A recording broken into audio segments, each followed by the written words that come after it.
Hello, everyone, and welcome to the Connect Church Discipleship Podcast. We're in Season 4, Episode 2, as we continue examining some of the deeper questions that we could sometimes wrestle with and kind of try to understand our faith a little better. This series, we're talking about resurrection, and we saw last time it matters a ton. It's the linchpin in the faith. It was central to the early message of the church. Pastor Frank's back with us again for another episode. Thank you, sir, for being here. Thanks for having me. All right, we're going to jump into it today and look at some of the evidence that we do have. And again, just to note, when we say evidence, like we don't want to be out there winning arguments, beating people up with it, but we're just kind of using that terminology. And so let's start with, what did Jesus say or claim about this? So would you read for us Matthew 16:21? Yeah, it says this. From that time, Jesus began to show his disciples that he must go to Jerusalem and suffer many things from the elders and chief priests and scribes and be killed and be raised up on the third day. All right, so just to give us some context, this is obviously before the crucifixion and resurrection, and it's kind of this turning point in the book of Matthew. Peter just confesses that Jesus is the Christ, and Jesus' response to that is, and I'm going to be killed and raised up. Like, I'd be throwing a party, like, hey, you guys figured this out, but Jesus says something a little different. And so we begin to see Jesus kind of putting this idea for them to begin to understand. And then in Matthew 12, it says this. It says, then some of the Pharisees and teachers of the law said to him, teacher, we want to see a sign from you. He answered, a wicked and adulterous generation asks for a sign, but none will be given it except the sign of the prophet Jonah. For as Jonah was 3 days and 3 nights in the belly of a huge fish, so the Son of Man will be 3 days and 3 nights in the heart of the earth. So we see this sign, and Jesus says it's going to be the sign of Jonah. Okay, let's look at another scripture, and we'll kind of time together. John chapter 2, if you would read that for us. So it says, the Jews then responded to him, what sign can you show us to prove your authority to do all of this? Jesus answered, destroy this temple, and I will raise it again in 3 days. They replied, it has taken 46 years to build this temple, and you're going to raise it in 3 days? But the temple he had spoken of was his body. After he was raised from the dead, his disciples recalled what he had said. Then they believed the scripture and words that Jesus had spoken. Okay, so in these two passages we read, Matthew and John here, right? We have this Jesus comparing, they're asking for signs, and he compares first to Jonah in the fish, and then the temple being built, and he connects them both to the resurrection, right? If someone said, okay, like, Jesus is talking about the resurrection as a metaphor, like he wasn't saying that he was going to really rise, but this was, this is like one of Jesus' parables or one of those things. What would you kind of say to that? I mean, if it was a metaphor, then why did it happen? Well, I guess would be my first retort of there's a significant amount of evidence that Jesus was actually killed. Sure. So to say it's a metaphor, I'd be like, I don't know. And then I would just say that there are too many themes and other things like that throughout Scripture. I mean, we reference Jonah of being pointing to it as well too. And so, I mean, the fact that from way back they're already talking about it, and then Jesus is claiming to be that. I think. Sure. Well, let's read Matthew. So Matthew says, the next day, the one after preparation day, the chief priests and the Pharisees went to Pilate. So they said, we remember that while he was still alive, that deceiver said, after 3 days I'll rise again.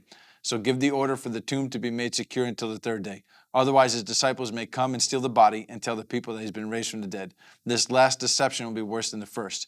So I read that, I'm like, the religious leaders didn't think Jesus was talking metaphor, right? Yeah, no. They didn't believe him that he would actually rise. Like they have their alternative theory that the disciples are going to steal the body, but they at least thought Jesus was talking about something literal within this. So a question to you, does this matter? Okay, Jesus claimed it beforehand, fulfillment of scripture, all that. Is that it? It's the clincher. Jesus said it. We're done. Shut the camera off. We're good. I mean, kind of, yeah. I mean, does it matter he claimed this beforehand? I think so, right? Who can predict the future that? And not only that, but then you tie it to so many prophecies and things like that. It's incredible. And I think one of even the things that stood out to me recently this year at Easter was again, this wasn't just Jesus. The religious leaders after it bribed the Roman soldiers to lie. Yeah. And so they knew the importance of this. And so again, if they don't want, and they didn't want Jesus to be who he said he is, so they were putting things in place practically to try and discredit who Jesus was after too. And so again, not a metaphor, and Jesus claimed this and it happened. And so there's two tensions with this, right? I either believe it or I don't. Yeah, absolutely. All right, so let's kind of sum up where we've been here a little bit, right? Jesus claims this beforehand, that he's going to be killed and rise from the dead. We talked last episode, if the resurrection is not true, we're wasting our time. We're still in our sin and many other things within our life. And then the apostles made this the central part of the faith. And so one other thing just kind of add to that is the idea of resurrection wasn't necessarily a popular idea. Yeah. So the Sadducees didn't even believe in it.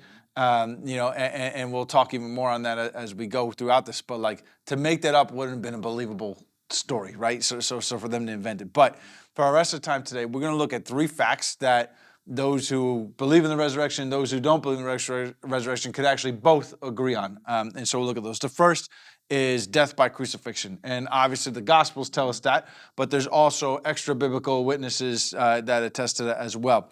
However, to be fair, there's some that say Jesus never died on the cross. He just, he went into the tomb, recovered, came back out. Is there any validity to that? Again, I mean, for me, I think it would be difficult to give validity to that. Again, based on the fact multiple eyewitnesses would account to the fact they put a sword in Jesus' side and they saw like the fluid come out that said that he was dead. There were multiple groups of people who were embalming his body and preparing it.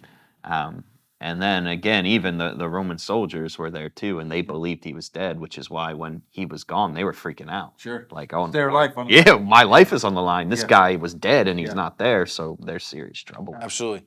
So basically everybody will agree, okay, Jesus died. Yeah. Second fact that we could agree on is he was buried in a known tomb. Like all the Gospels point to the tomb.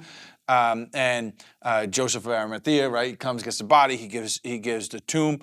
And it wasn't just like the disciples were the only ones that know, because you mentioned Pilate sends the guards there, and so like everybody knew where this was. It wasn't like there was a secretive location about it. We don't know where it is now, but at the time, and those kinds of things. Okay, so they could agree that he died, agree that he's buried in a known tomb. The third thing that everybody could agree on is the empty tomb. And obviously the Gospels tell us why the tomb was empty, because he rose. The Jewish leaders, I would suggest they agreed that the tomb was empty too. Yeah. They just thought it was for a different reason. They paid the soldiers to Yep. tell people that the disciples stole the body, so Yeah. I think they would agree it was empty. Yeah, and if they didn't, all they had to do was produce the body. Here it is, right? Like, hey, it's 3 days later, the body'd still be there, right? What's going on in that. So we'll have to get into next time, is there any validity to the disciples stealing the body? But one last thing for us to note too, and we said that why would you invent this, right? In those days, when someone was a prophet and they were killed, their tomb would kind of become like a memorial. They would make that a rallying space. That was the custom. So the disciples of Jesus, like if they were following the customs of their day, like they wouldn't have made this claim that he rose. In fact, they would have just made that a special place and a sacred place to go to. So we see something completely different happening again in that. So you talked about this a little bit in the last episode, but I want to dig a little deeper on it. You mentioned that it seems like a lot of times, even in your conversations with others that don't know Christ, it doesn't often get to the resurrection. Why do you think that is? I know you talked about it a little bit last time, and just share a little bit more on that. Yeah, again, I think there's a lot of other questions of like, why do bad things happen to good people? Who should I vote for? All these different things where like, yeah, we don't get to the resurrection. I mean, a couple times I have gotten to it and to talk about it. And the fascinating thing is like when you get to the resurrection, a lot of people are almost like, yeah, I could see that happening, but insert cultural issue again. Of like when you talk and this is my experience, I don't know if other people have had similar ones or not, but like when you talk about the resurrection and you lay out like Jesus either is who he says he is, he's a liar, or he's crazy, and you lay out the evidence, I think a lot of people would say, okay, Jesus seems to be who he says he is, but then it's the practical part of like, what does that mean for my life? That's the tricky part. Yeah. Interesting. Okay, so again, we see this issue continuing to get pushed to the back burner a lot of times. Yeah. Okay, so we saw some things today that everyone could agree on, but for our get to know you question, let's see something that maybe people don't agree on. A lot of people will say that the book is always better than the movie. Do you generally feel that way with that end of things, or do you disagree with that statement? I never feel that way. Really? I always, if I have a choice between a movie or a book, I'm picking the movie every time. Interesting. Yeah. Okay. So I've only in the last couple of years become a reader, where reading is enjoyable to me. But even still, like if I have a choice between a movie or a book, I'm taking the movie every time. Interesting. Yeah. I haven't read like a novel or a fiction book in a very long time. But do you feel that like when that has happened, like the movie ruins it for you, like a little like of what you imagined? maybe That's stuff never would happened. look That's like? never happened for me either. Okay. But I would put it this way, right? Like Lord of the Rings Yeah. trilogy. It takes me 3 hours to watch that movie, and I look at that book. Why would I ever read that? Those movies are good. Why would I ever want to read that book? And people will be like, the book is better. I'm like, that's fine, but like, I don't got that kind of time. No, I hear you. I hear you. You can't be reading that. Awesome. All right. Well, thank you so much for being with us again today. Another good spot, connect with your discipler, maybe something you learned, just shoot them a text or a question that you maybe even have more about the resurrection. Maybe even this might be a good time, go in the Gospels and read the resurrection accounts just to kind of refresh yourself on those things. But we look forward to seeing you next time as we look at maybe some of the challenges to the resurrection of the disciples stealing the body, were they hallucinating, all that kind of stuff. So we'll do that next time, and we look forward to seeing you then. Have a great day, everybody.